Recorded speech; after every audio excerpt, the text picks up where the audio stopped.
So you're here because you want to get a handle on those fundamental English conversations, right? Maybe for travel, work, or, just broadening your horizons. Mm, You want to feel more confident, speak a bit more smoothly, and grasp the essentials without getting bogged down. exactly. And that's precisely what we're aiming for today. Think of it as like your practical toolkit for everyday English chat. Okay.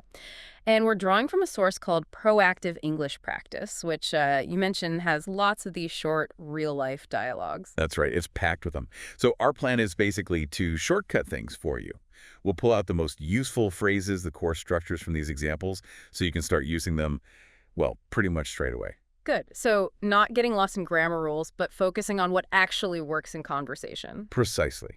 The goal is practical application, understanding not just what to say, but kind of how these conversations flow and how you can adapt the language. All right, let's dive in, starting right at the beginning. Introducing yourself.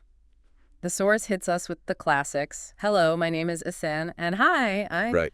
And even with just those two, you can immediately feel a slight difference, can't you? Yeah, definitely. Hello, my name is. Sounds a bit more formal.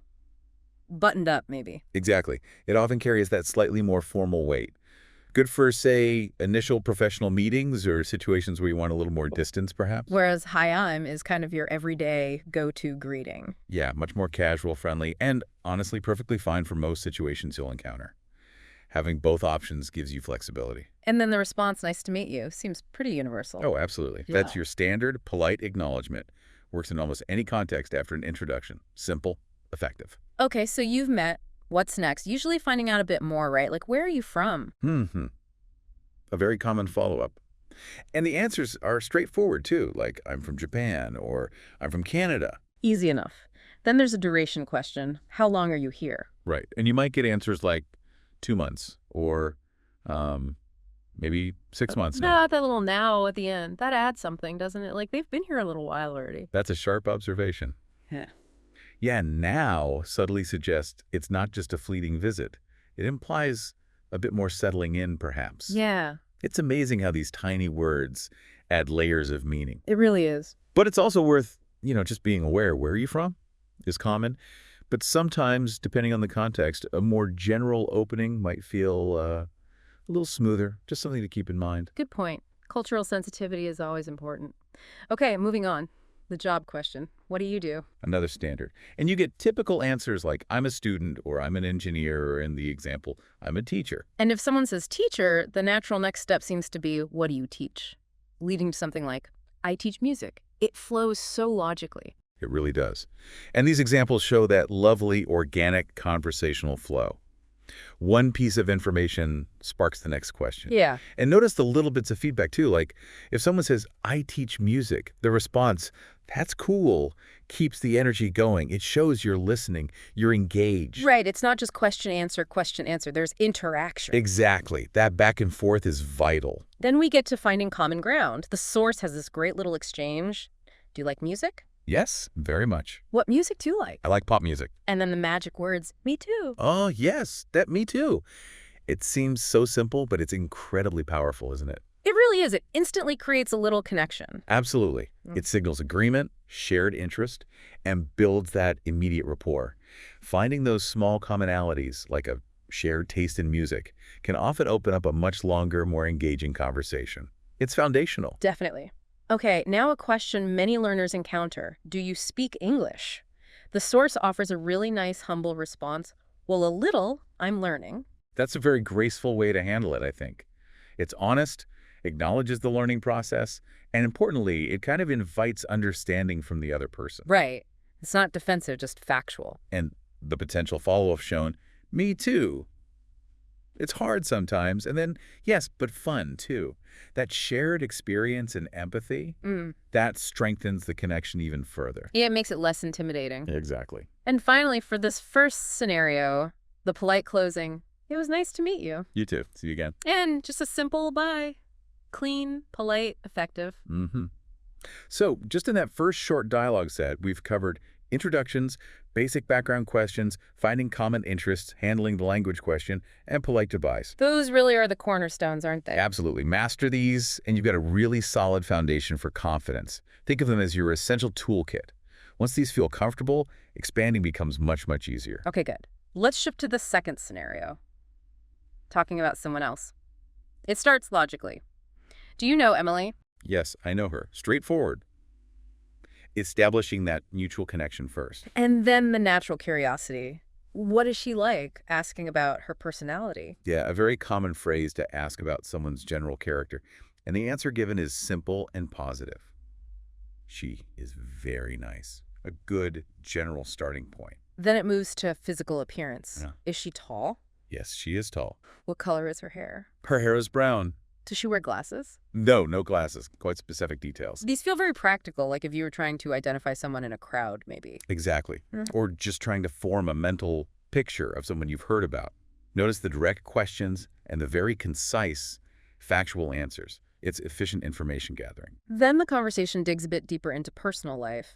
Is she married? Yes, she is married. Does she have children? Yes. One son and one daughter, and then the ages. How old are they? They are 5 and 7, again adding specific details. These topics, marriage, children often come up when you're getting to know someone, even indirectly. The specific ages make Emily feel a bit more real, more relatable. We then circle back to her professional life. What does Emily do? She's a doctor Where does she work? at the city hospital. See how it's building a picture? Personality, appearance, family, now work. It's like putting together puzzle pieces. Exactly that. Each question adds another piece, filling out your understanding of this person. Then there's a question about her professional skill. Is she a good doctor? Yes. Very good. A direct request for an opinion on her competence. And a strong, clear, positive answer. It's interesting how quickly we form these secondhand impressions. It is, isn't it? And it highlights how reputation spreads through these kinds of conversations. Then it gets more personal about the speaker's connection. Do you like her? Yes, she is my friend. That adds context. It really does. Knowing they're friends gives the previous descriptions more weight somehow. Definitely. It tells you this isn't just hearsay. It's based on a personal relationship. It speaks to Emily's character too, perhaps. And then the duration of that friendship. How long have you known her? For 10 years. That's a long time. Yes, we met in school. That explains the history. Provides a clear origin story for the friendship, makes it feel grounded, authentic. 10 years is significant. And finally, it loops back to the possibility of the listener meeting her. Will I meet her soon? Yes, at my party next week. Good. I want to meet her. She wants to meet you too. A nice, neat ending. It brings it all together, doesn't it? Creates anticipation for a real-world connection. It does. It shows how talking about people can actually lead to meeting them. The conversation served a purpose beyond just sharing info. Okay, on to scenario 3. Making a phone call. Start with the basics. Hello. Then confirming who's speaking. Hi. Is this John? Yes, this is John. Hi, John. It's Mary. Absolutely essential phone etiquette. Crucial. You need to know who you're talking to right away. These phrases are clear, polite, standard practice. Using your name clearly avoids any awkwardness.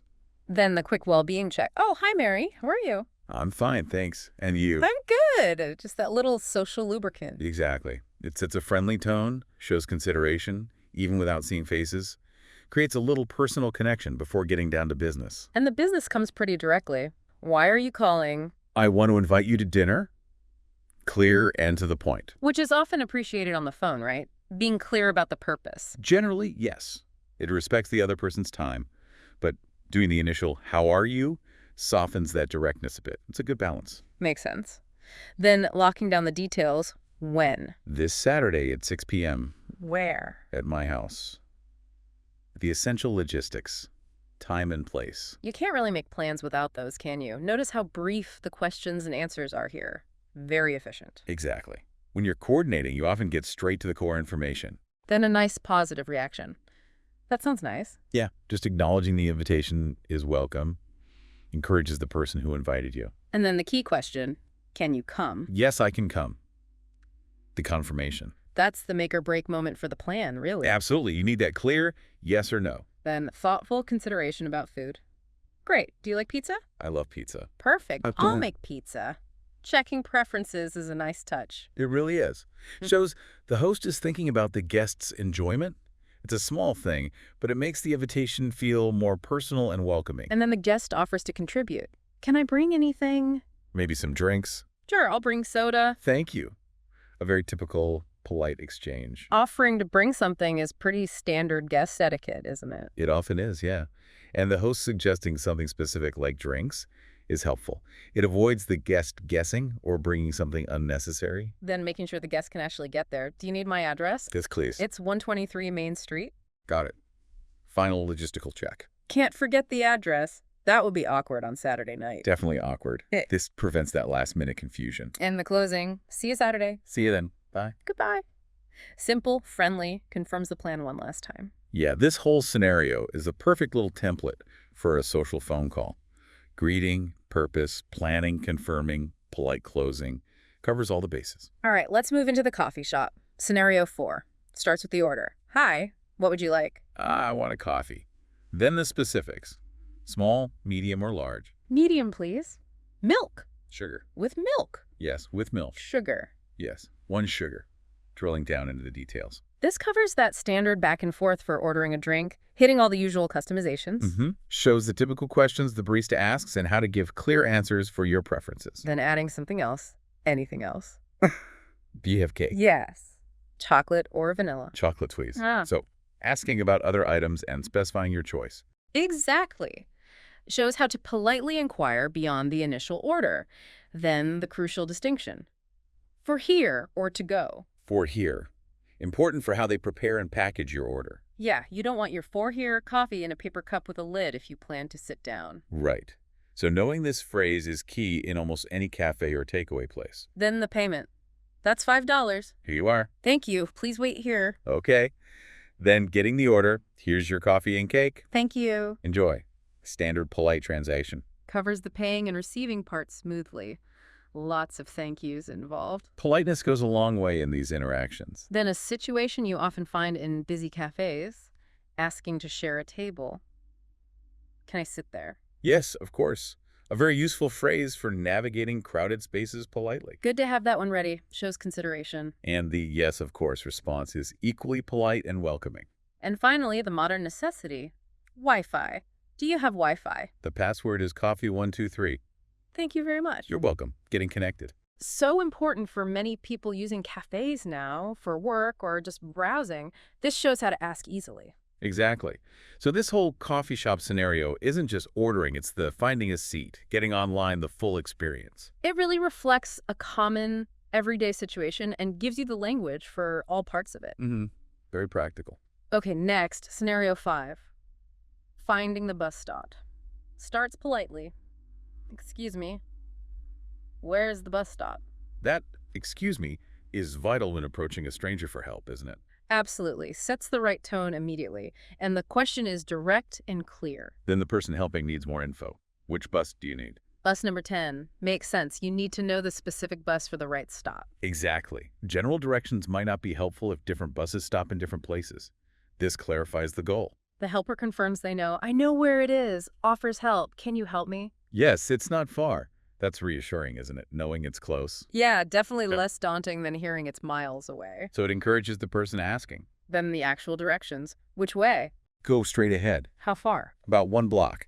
Using simple distance markers. Then what? You'll see a supermarket. Using a landmark. That's key. Yeah, landmarks are much easier to follow than just street names sometimes. Absolutely. Turn left at the big blue building is often clearer than turn left onto Elm Street. Then confirming the location, is the bus stop there? Yes, right in front of it. Clear confirmation relative to the landmark. It's good to check you've understood correctly along the way. Definitely reduces the chance of getting lost again. Asking for a visual cue. Will I see a sign? Yes, a blue bus sign. Another helpful detail. Makes spotting the stop much easier, especially if you're unfamiliar with the area. Then practical info about the bus itself. What time does the bus come? Every 15 minutes. When is the next one? In about 5 minutes. Crucial timing information. Knowing the frequency and the next arrival time helps you plan whether to rush or relax. Very practical. And another practical point, payment. Do I need exact change? Yes, they don't give change. Wow, that's really important info. It really is. Saves you the potential hassle of not being able to get on the bus if you only have a large bill. Good tip to remember for many bus systems. Finally, the thank yous and goodbyes. Thank you for your help. No problem. Have a good day. You too. Good luck. Polite, appreciative closing. Leaves both people feeling good about the interaction. Yeah, this whole scenario is a fantastic template for asking for directions generally, not just for buses. State your need, get step-by-step instructions with landmarks, confirm, ask practical questions, and say thanks. You could use this structure for finding a shop, a park, anything really. Precisely. The underlying principles are widely applicable. Okay, scenario 6. Making simple plans. Starts by checking availability. Hello, are you free tomorrow? Yes, I am free. Why? Direct and opens the door for a suggestion. It's a standard way to initiate making plans, isn't it? Very much so. See if the time slot is even open first. Then the suggestion. Do you want to get coffee? Yes, I'd like that. A simple, low-pressure activity. Coffee is always a good, easy option for a casual meetup. Definitely. And the positive response shows interest. Next, sorting out the time. What time is good? How about 3.0? 3.0 is perfect. Nailing down the when. Crucial step. Turns a vague idea into a concrete possibility. Getting that confirmation is key. Then the where. Where should we meet? The cafe on Main Street. I know it. Good choice. Agreeing on a place. Important for it to be mutually known or easily findable. Then a little logistics check. Do you need a ride? No, I can walk there. Okay, I'll be there at 3. I'll wait for you inside. Clarifying arrival and meeting point. Shows consideration, offering a ride, and confirming the plan reinforces it. Covers the practicalities. And this really useful tip for finding each other. What will you wear? A red jacket. I'll wear a blue shirt. Good. I'll recognize you. So helpful in busy places. Yeah, I've definitely done this before when meeting someone new in a crowd. Look for the bright yellow hat. Exactly. It just makes that initial connection much smoother. Great practical advice. Then they think about expanding the group. Should we invite Sarah? Yes, that's a good idea. I'll call her tonight. Perfect. Shows flexibility and sociability. And how plans can evolve. Plus, delegating the invitation is efficient. Right. Then the wrap-up. See you tomorrow. I'm looking forward to it. Me too. Bye for now. Goodbye. See you at 3 pseudo. Positive. Confirms again. Expresses anticipation. Ends the conversation on a really friendly and confirmed note. Everyone knows what's happening. Yeah, this scenario really walks you through making simple plans from start to finish. Availability, suggestion, time, place, logistics, recognition, potential additions, and confirmation. It's a very comprehensive example. Easily adaptable for making all sorts of plans. Okay, let's talk family. Scenario 7. Starts broad. Do you have a big family? Yes, I have a big family. How many people? 5 people in my family. A common opening for this topic. Seems like a natural way to ease into talking about personal life. It is. Family size is a fairly neutral starting point. Then identifying who those people are. Who are they? My parents, my brother, my sister, and me lists the immediate family. Clear and informative. Gives a quick picture of the core unit. Then digging a little deeper with ages. How old is your brother? He is 15 years old. And your sister? She is 10. Natural follow-up questions about siblings. Yeah, age is a detail people are often curious about when siblings are mentioned. Then parents' jobs. What does your father do? He is a teacher. What about your mother? She is a doctor. Learning about their roles and background. Gives you a bit more context about the family dynamic, maybe. It's another common area of inquiry. Then where they live. Where do they live? They live in a small house.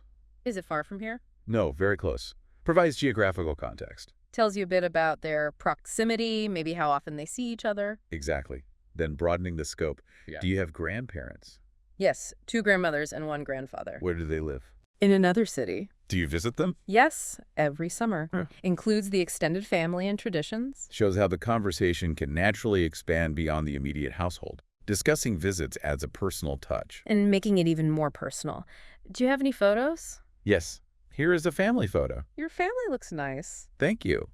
Sharing photos is such a common thing when talking family. It really brings the conversation to life, doesn't it? It puts faces to the names. Definitely makes it more engaging. And crucially, the conversation turns back to the listener.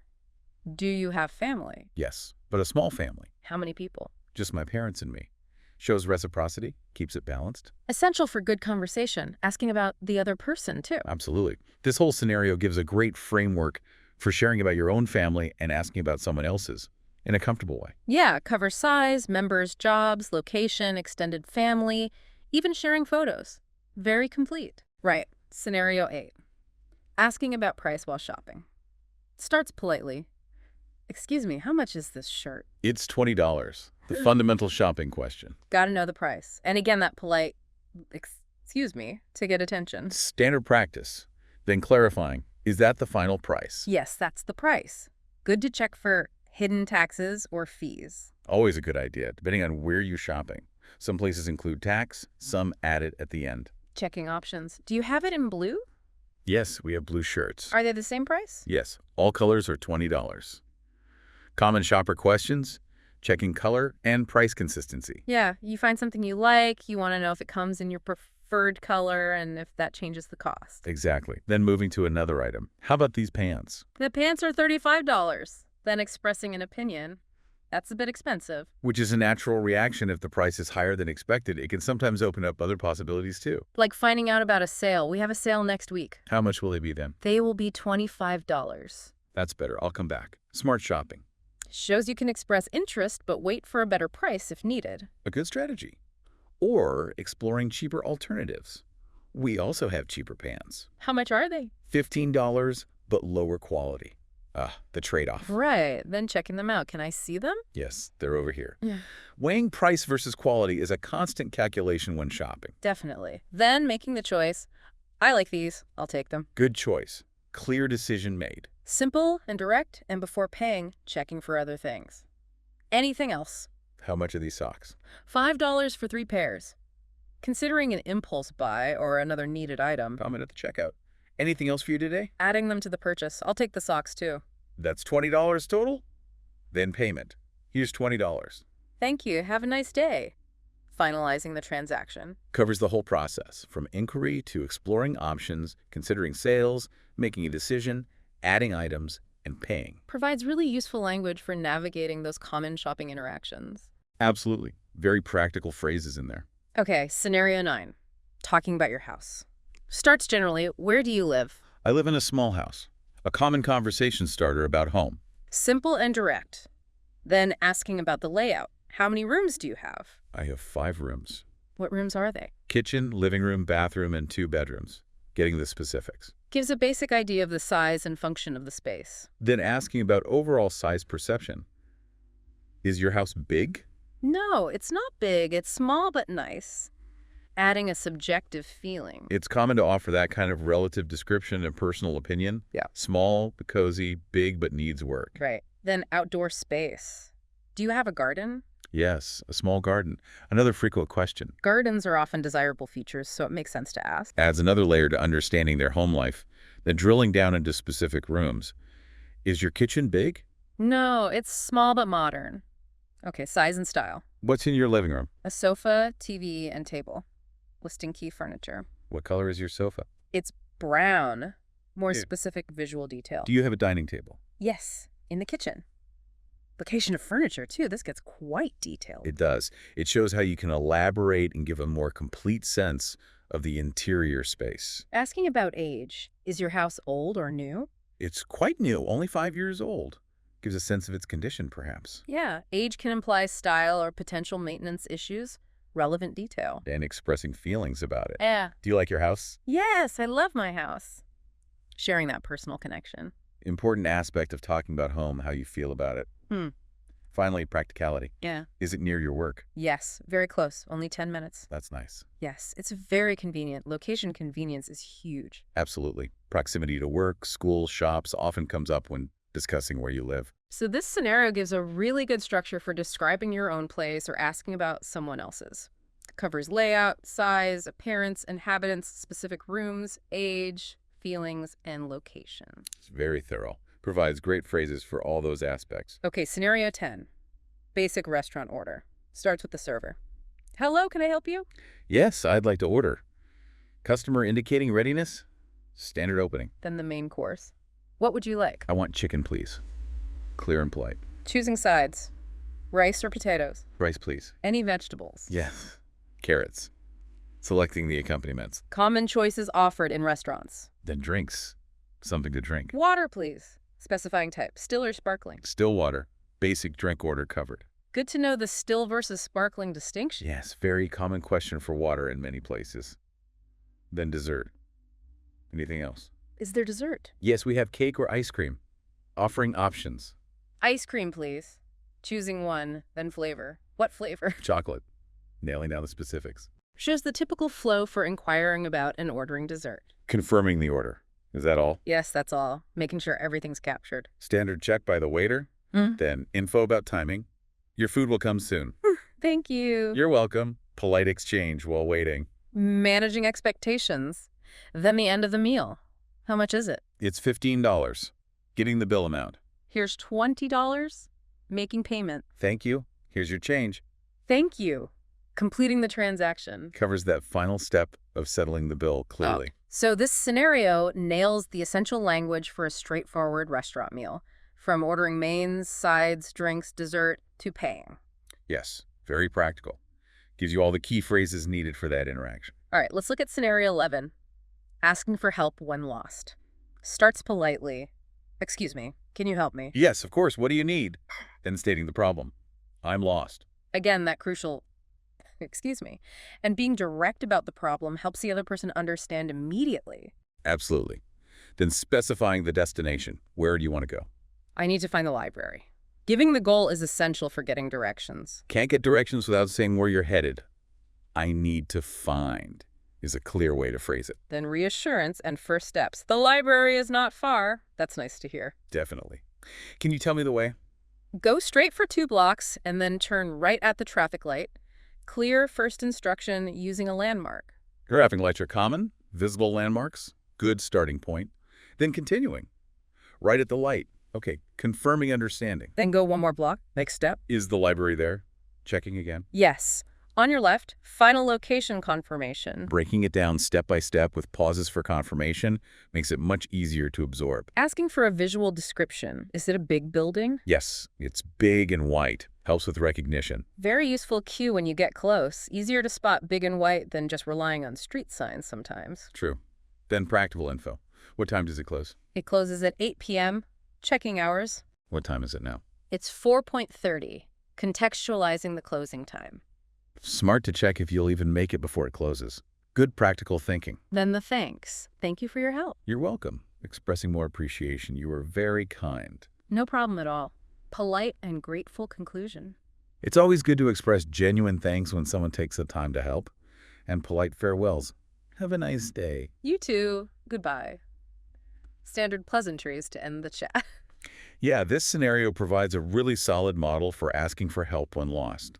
Polite opening, clear destination, step-by-step directions with landmarks, visual cues, practical checks, and sincere thanks. Very comprehensive and useful for navigating unfamiliar places. Definitely. Okay, scenario 12, days of the week.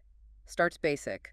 What day is it today? Today is Monday, establishing the present. Fundamental time orientation. Then context. What day was yesterday? Yesterday was Sunday. What day is tomorrow? Tomorrow is Tuesday, placing today within the sequence. Useful for basic planning and conversation about time. Then preferences. What's your favorite day? I like Friday. You. I like Saturday. Sharing opinions. Then the why. Why do you like Saturday? New work on Saturday. Me too. I can sleep late. Finding common ground again. Yeah, talking about favorite days and why is a light, common social topic. Reveals a bit about routines and values, like enjoying weekend freedom. And mapping activities to days. What do you do on Monday? I go to work. What about Tuesday? I work and then go to the gym. What do you do on Wednesday? I work and study English. Do you work on Thursday? Yes, and I visit my parents. What do you do on Friday? I work and then meet friends. What about the weekend? On Saturday, I clean my house, and Sunday, I relax and watch TV. Linking days to routines. This really helps solidify the meaning and use of the days by connecting them to typical activities. Makes them more concrete. Exactly. Contextualizes the vocabulary. Then opinions on specific days. Do you like Mondays? No, Mondays are difficult. A common sentiment. Very common. I agree. Mondays are hard, but every day is important. Acknowledging the feeling, but adding perspective. Balances it out nicely. So this scenario is great for practicing the days themselves and using them to talk about routines, plans, and feelings. Yes, very practical application of that core vocabulary set. Okay, skipping ahead slightly, let's wrap up with scenario 15. Saying goodbye, simply, starts with signaling departure. I need to go now. Already! Expressing slight surprise, perhaps. Okay. It's getting late. Giving a reason. Yes, it's 6.0. Confirming the time. Standard way to initiate leaving. Yeah, clearly stating you need to leave is the first step. Giving a reason like it's late helps soften it. Then expressing enjoyment. I had a good time. Me too, it was nice. Polite closing remark. Always good to end on a positive note, if possible. Acknowledges the shared experience. Suggesting future contact. Let's meet again soon. Yes, I would like that. Expressing interest. Checking availability vaguely. When are you free? Maybe next week. Mm-hmm. Like, that's cool, or that's interesting. Shows you're listening, engaged. Yeah, it keeps the vibe positive. Then maybe you broaden out again, try to find common ground. Like asking, do you like music? Great way to see if you share interests. And if they say yes, very much, that very much adds a bit of enthusiasm. It does. Then you can follow up, get more specific. What music do you like? I like pop music. And if that connects, Me too. Simple. But it builds that little bit of rapport, doesn't it? Finding something you both like. definitely. Now, here's a potentially tricky one for learners, talking about English ability. Yeah, yes. The example has, do you speak English? Which sounds direct, but in context, it's usually fine. And the response is often quite humble, right? Well, a little. I'm learning. So common. It manages expectations perfectly. And the other person might relate, me too. It's hard sometimes. Yeah, creates that shared experience, empathy. But then balanced with, yes, but fun too. It shows how even talking about the language can be a nice little exchange. It does. Okay, wrapping up that first meeting. The polite goodbyes. It was nice to meet you. That's essential. And the reply, you too. See you again. That see you again feels optimistic, like you hope to connect later. It does. And then just a simple bye, or maybe goodbye, if it felt a bit more formal. So yeah, just in that short exchange, we've hit introductions, where you're from, how long you're staying, what you do, shared interests, language. And saying goodbye politely, it's the absolute bedrock of starting a conversation in English. Okay, great foundation. Let's move to the next scenario, talking about someone else. This happens all the time, right? Trying to connect people or just sharing info. Absolutely. So this one's about describing a third person, Emily in this case. It starts simply, do you know Emily? Basic yes, no. Crucial starting point. And the answer, yes, I know her. Straightforward. Then you want to know more about her as a person. What is she like? Open-ended, asking for a description. And a simple positive start is, she is very nice. Good basic descriptor. You could add more, like friendly or funny. Sure, depending on what you know. Then maybe physical appearance. Is she tall? Another yes, no. Focusing on one detail. Yes, she is tall. Concise. Okay, what about other details? Hair color. What color's her hair? Oh, this is the question, asking for specifics. Her hair is brown. Direct answer. Or maybe, does she wear glasses? No, no glasses. That repetition adds a bit of clarity, maybe. Yeah, makes it definite. Then the conversation might shift towards her personal life. Is she married? A common question as you get to know about someone. And the answer, yes, she is married. And the natural follow-up, Kids? Does she have children? yes, one son and one daughter. Specific info. And you might be curious about their ages. How old are they? Shows you're interested. They are 5 and 7. Paints a clearer picture of her family situation. Okay, so personality, appearance, family. What about work? What does Emily do? Back to that useful question format. She is a doctor. Clear profession. And maybe where? Where does she work? At the city hospital. Gives a specific place. And you might want to know about her reputation, maybe. Is she a good doctor? A bit deeper than just the job title. Yes. Very good. Strong endorsement there. Then shifting to the personal connection between the speakers. Do you like her? Direct question about their relationship. Yes, she is my friend. Clarifies things. And to get context on that friendship. How long have you known her? For 10 years. Wow. Yeah, and the reaction shows engagement. That's a long time. And the explanation gives the origin story. Yes, we met in school. Finally, looking ahead, maybe the person asking wants to meet her too. Will I meet her soon? Yes, at my party next week. A concrete opportunity. Which leads to enthusiasm. Good. I want to meet her. And nicely, the feeling is mutual. She wants to meet you too. Sets up a positive expectation. So yeah, this whole scenario, while it's about Emily, really shows how you ask about different parts of someone's life, personality, looks, family, job, relationships. It's a great map of how those conversations often flow, weaving through different topics. And the questions are pretty standard structures you can reuse. Definitely adaptable. Okay, let's switch gears. Something super practical, making a phone call. Still important, right? Even with texting and all that. Oh, absolutely. So the scenario starts with the basics. Yeah. Answering the phone. Just, hello, universal. Then the caller checks they've got the right person. Hi, Is this John? That upward inflection makes it a question. Yes, this is John. Clear confirmation. Then the caller identifies themselves. Hi, John. It's Mary. Crucial step. Yeah, you gotta know who's calling. Yeah. Then the person who answered usually starts the pleasantries. Oh, hi, Mary. How are you? Standard opening. I'm fine, thanks. And you? Polite, keeps the ball rolling. I'm good. Short, sweet. Then, often on the phone, you get to the point fairly quickly. Respecting their time, yeah. The example has the person asking, why are you calling? Followed right away by the reason. I want to invite you to dinner. Okay, now the logistics. Making the arrangements. First, timing. When? Super direct. This Saturday at 6 p.m. gives the day and time. Clear. Then where? Where? At my house. Oh. Simple and hopefully a positive reaction. That sounds nice. Shows they like the idea. Next, checking if they can actually make it. Can you come? Yes, I can come. Confirmation. The plan is on. Great, expresses pleasure. Then maybe think about food. Do you like pizza? Gauging preferences. I love pizza. Enthusiastic answer. Perfect, I'll make pizza. Plan sorted. Then, the polite offer from the guest. Can I bring anything? Yeah, that's very common when invited over. And the host might suggest something specific. Maybe some drinks. Sure, I'll bring soda. Easy, thank you. Host acknowledges the offer. Then making sure the guest knows how to get there. Do you need my address? Thoughtful question. Yes, please. Clear need. Address given. It's 123 Main Street, and the caller confirms they heard it. Got it. Right. And finally, wrapping up the call, reiterating the plan. See you Saturday. See you then. Bye. And maybe a final goodbye. Covers all the bases for a simple social call, right? Totally. Greetings, purpose, arrangements, confirmations, polite offers, goodbyes. It's a great template. And it shows that flow, that back and forth.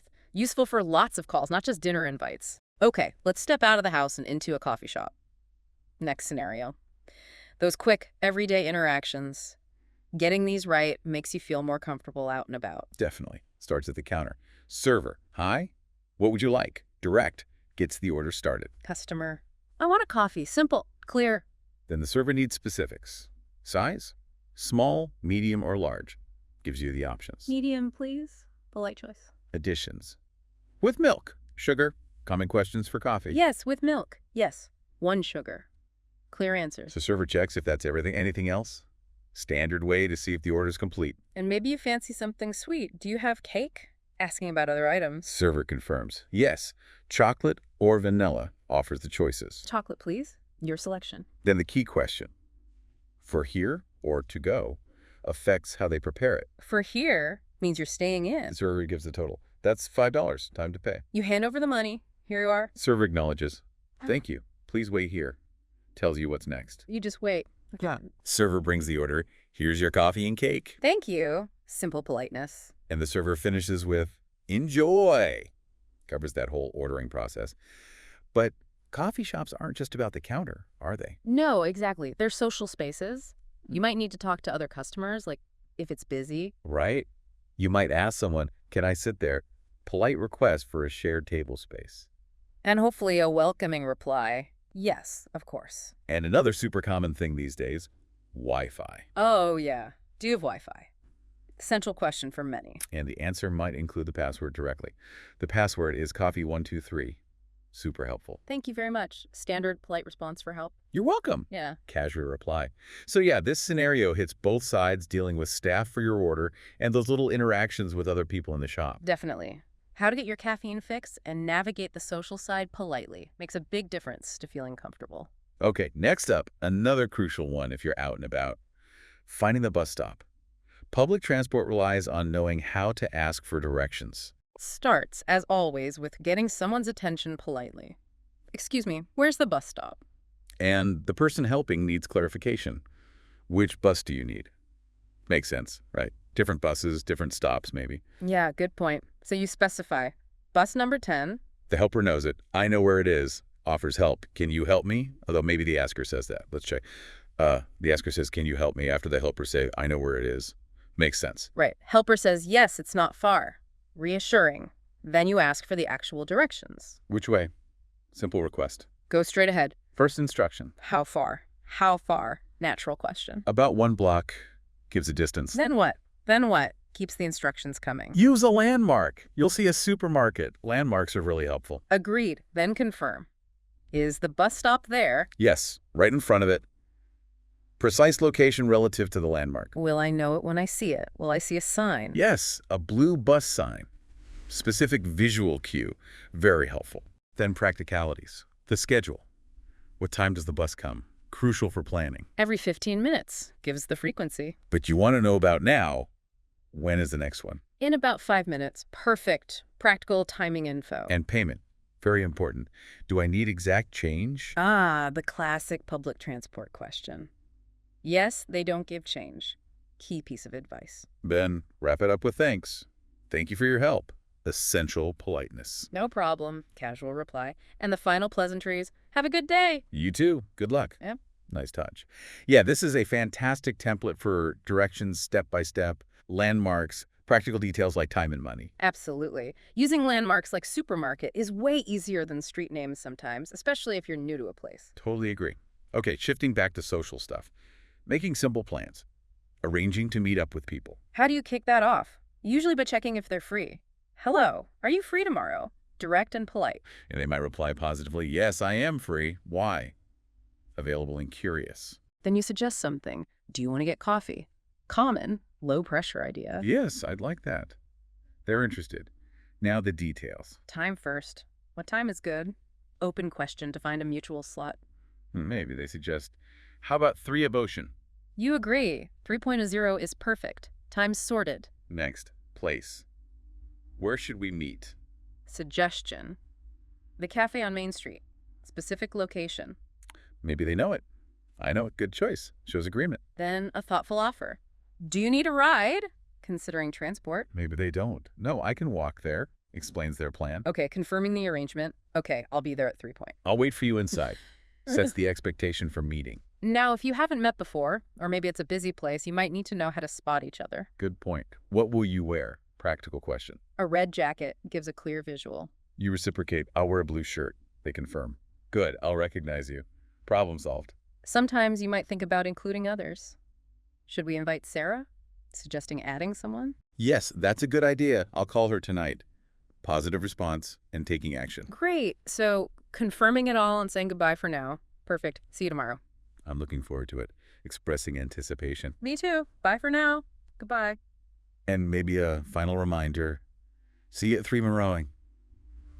Really locks it in. This whole flow covers making plans beautifully, doesn't it? It really does. From the initial idea, checking availability, sorting time and place, even thinking about recognition and inviting others, all the key steps are there. Essential social skill. Okay, next topic that comes up a lot when getting to know people. Family. Right. Often starts broad. Do you have a big family? Common opener. Yes, I have a big family. Affirmative. Get specific. How many people? 5 people in my family. Gives the number. Then who are they? Who are they? My parents, my brother, my sister, and me. List the members. Ages often come next, especially for siblings. How old is your brother? He's 15 years old. And then And your sister? she's 10. Age is given. Then maybe parents' jobs. What does your father do? He is the teacher. What about your mother? She is a doctor. Professions covered. Where do they live? Where do they live? Location question. They live in a small house. Answer. Close by. Is it far from here? No, very close. Yeah. Proximity established. What about wider family? Grandparents. Do you have grandparents? Yes, 2 grandmothers and 1 grandfather. Details. Where do they live? Where do they live? In another city. Different location. Do you see them often? Do you visit them? Yes, every summer. Frequency of visits. Sometimes people share pictures. Do you have any photos? Yes. Here is a family photo showing the picture. And a nice comment. Your family looks nice. Polite response. Thank you. Acknowledging the compliment. Then, importantly, turn it around. Right. Show interest in them. Do you have family? Yes, but a small family. Contrasting answer. How many? How many people? Just my parents and me. Give What? the structure. Yeah, that's a good map of a typical family conversation. Roles, ages, jobs, location. Exactly. It shows that natural progression from general questions to more specific details. Good way to connect personally. Okay, let's get practical again. Asking about price. Shopping situations. Essential skill. Absolutely. Starts with getting the shop assistant's attention. Excuse me, how much is this shirt? Polite inquiry. It's $20. Direct answer. Good to check if that's fixed. Is that the final price? Yes, that's the price. Confirmed. What if you want a different color? Do you have it in blue? Asking about options. Yes, we have blue shirts. Availability confirmed. Does the price change? Are they the same price? Yes, all colors are $20. Price consistency confirmed. Looking at something else now. How about these pants? The pants are $35. Price given, maybe you react. That's a bit expensive. Expressing an opinion, maybe hoping for a deal? Or the seller might offer info proactively. We have a sale next week. Ooh. How much will they be then? Asking about the sale price. They will be $25. Future price stated. That might change your mind. That's better. I'll come back. Delaying the purchase. Or the seller might have another suggestion now. We also have cheaper pants, offering an alternative. How much? How much are they? Price inquiry? $15, but lower quality. States price and the trade-off. You'd want to see them, right? Can I see them? Yes, they're over here. Seller shows them. You look, you decide. I like these. I'll take them. Making the choice. Good choice. Seller affirmation. Then the classic upseller check. Anything else? Maybe you spotted socks. How much are these socks? Another price check. $5 for 3 pairs. Price given for the socks. You decide. I'll take the socks too, adding to the purchase. Seller totals it up. That's $20 total. Final amount. Payment. Here's $20. Completing the transaction. Thank you. Have a nice day. Polite closing from the seller. Yeah? Yeah, covers asking prices, comparing alternatives, sales. The works. It does. Really useful language for any kind of shopping. Okay, next scenario. Describing your home, where you live. Another common get-to-know-you topic. Starts broad. Where do you live? I live in a small house. General answer. Get more specific. How many rooms do you have? Asking about size layout. I have 5 rooms. Gives number. What rooms? What rooms are they? Request for details. Kitchen, living room, bathroom, and 2 bedrooms. Lists the main rooms. Is it big overall? Is your house big? No, it's not big. It's small, but nice. Nuanced answer. Not just size, but quality. Outdoor space.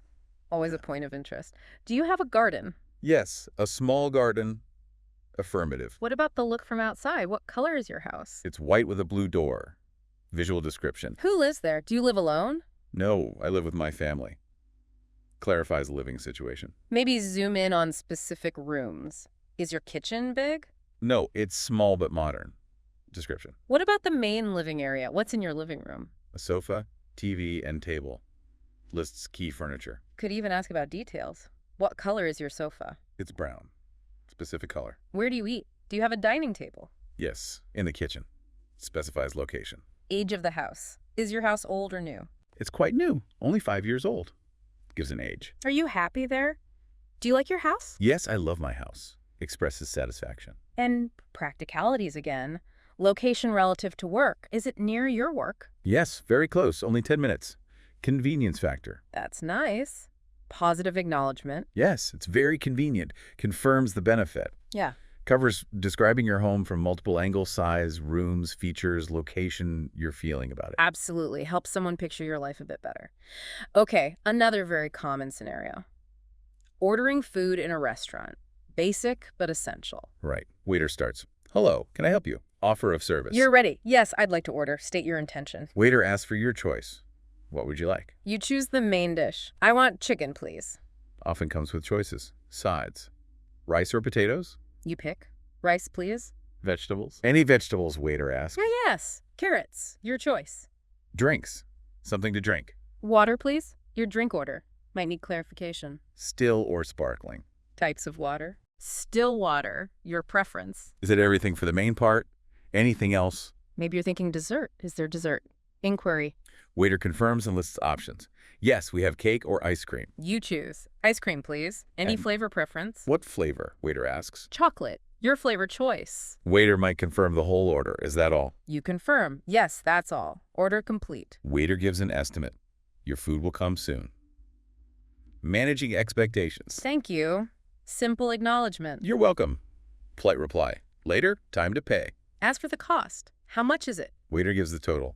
It's $15. You offer payment. Here's $20. Waiter gives change. Thank you. Here's your change. Thank you. Final thanks. Yep, covers the whole process from ordering mains, sides, drinks, dessert, to paying. Hits all the key interaction points with the waitstaff. Very practical. Definitely. Okay, what about when things go wrong or you just need help? Asking for assistance. Crucial skill. Starts politely. Excuse me. Can you help me? Gets attention respectfully. Helper responds positively. Yes, of course. What do you need? Willing to assist. You state the problem. I'm lost. Helper needs your goal. Where do you want to go? You specify. I need to find the library. They might reassure you. The library is not far. Good to know. Ask for the route. Can you tell me the way? Directions start. Go straight for 2 blocks and then turn right at the traffic light. First steps, good to confirm understanding. Right at the light. Okay. Shows you're following. Next step, then go 1 more block, continues the directions. Have I arrived then? Is the library there? Yes, on your left, specific location given. How will I recognize it? Is it a big building? Asking for visual cues? Yes, it's big and white. Description provided. Maybe need opening times. Good point. What time does it close? Practical info. It closes at 8 p.m. Answer given. Are you worried about the current time? Might be. What time is it now? It's 4.3. Helper provides the time. Now the important part, expressing thanks. Absolutely. Thank you for your help. Standard and necessary. You're welcome. Polite reply.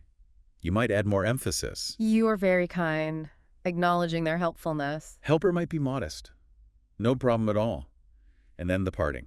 Have a nice day. Polite closing. You too. Goodbye. Reciprocal closing. Yeah, great example of asking for, receiving, and clarifying directions, plus the essential politeness. Shows how breaking down the request and the directions makes it much easier to manage when you're feeling a bit lost. Exactly. Okay, another fundamental. Days of the week. Talking about time, schedules. Basic, but vital. Start simply. What day is it today? Today is Monday. Straight answer. What about before? What day was yesterday? Yesterday was Sunday. Past day identified. And after? What day is tomorrow? Tomorrow's Tuesday. Future day identified. People often talk about favorites. What's your favorite day? Someone shares. I like Friday. You. Turning it back. You share yours. I like Saturday. Why? Why do you like Saturday? Asking for the reason. No work on Saturday. Common reason. You might agree. Me too. I can sleep late. Shared feeling about weekends. You can also talk about typical routines for each day. What do you do on Monday? I go to work. Typical start to the week. What about Tuesday? I work and then go to the gym. Adding another activity. What do you do on Wednesday? I work and study English. Midweek routine. Do you work on Thursday? Yes, and I visit my parents, combining work and family. What do you do on Friday? I work and then meet friends. End of the work week. Social plans. And the weekend itself. What about the weekend? More detail. On Saturday, I clean my house, and Sunday I relax and watch TV. Typical weekend activities. Opinions about days. Do you like Mondays? Honesty.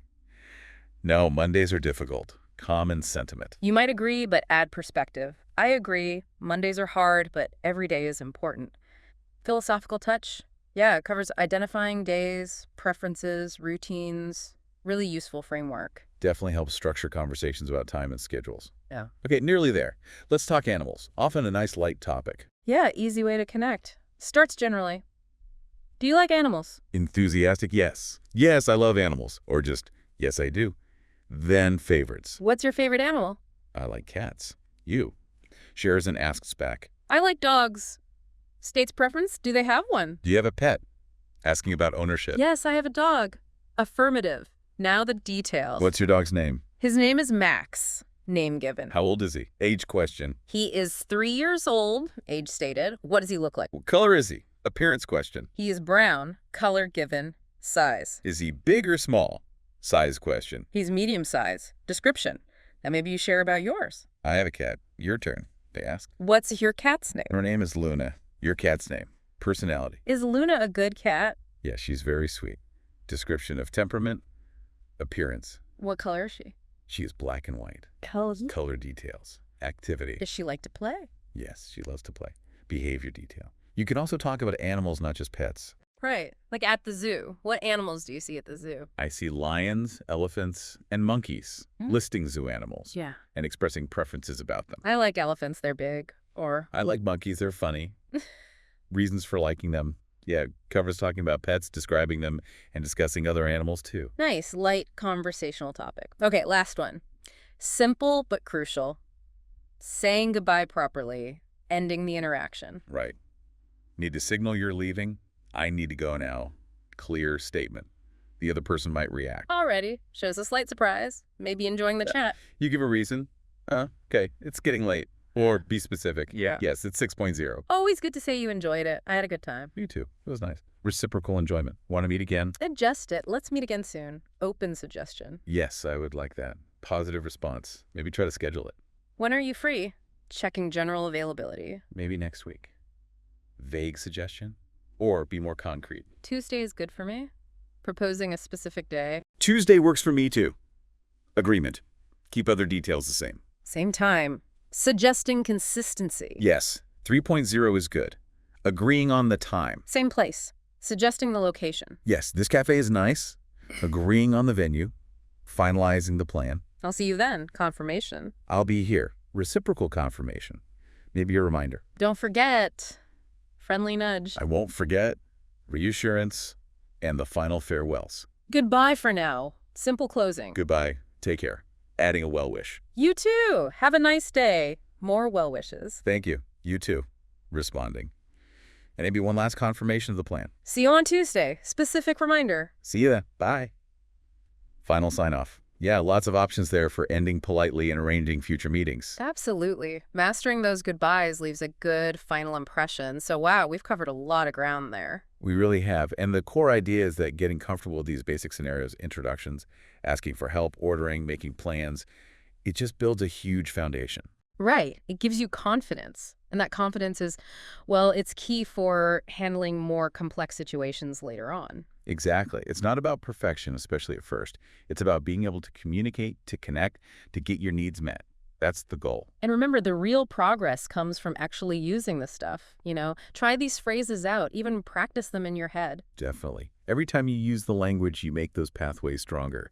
Think of these scenarios as springboards. Yeah, once you nail these basics, expanding your vocabulary, tackling trickier grammar, navigating those more nuanced chats, it all gets easier. It really does. These skills empower you to step out and, engage more fully.